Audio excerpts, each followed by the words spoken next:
વલસાડના ટુકવાડામાં દીપડો પાંજરે પુરાયો. છેલ્લા કેટલાક મહિનાઓથી ગામમાં દીપડાએ મચાવી હતી દહેશત. ગામ લોકોએ વન વિભાગનો આભાર માની અનુભવ્યો હાશકારો. વન વિભાગે દીપડાનો કબજો મેળવી હાથ ધરી આગળની કાર્યવાહી.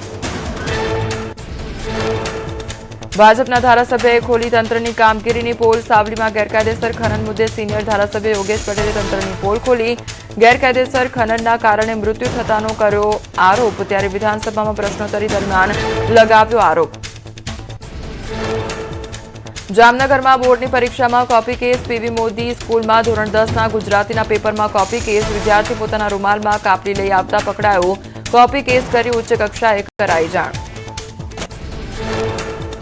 સુરતમાં સરસ્વતી વિદ્યા સંકુલમાં પરીક્ષા આપવા પહોંચ્યા વૃદ્ધ. પારિવારિક અને આર્થિક પરિસ્થિતિને કારણે છૂટી ગયો હતો અભ્યાસ. 65 વર્ષની ઉંમરે પરીક્ષા આપી સમગ્ર સમાજને આપ્યો સકારાત્મક સંદેશ. હિંમતનગરની ગરિમા નાંબિયારે ગુજરાત હાઈકોર્ટની સિવિલ જજ કેડર પરીક્ષામાં મેળવ્યો 3જો ક્રમાંક. LLB બાદ 5 મહિના સુધી કરી હતી એડવોકેટની પ્રેક્ટિસ. પ્રથમ પ્રયાસમાં જ પરીક્ષા પાસ કરી યુવાનો માટે બન્યા પ્રેરણા સ્ત્રોત.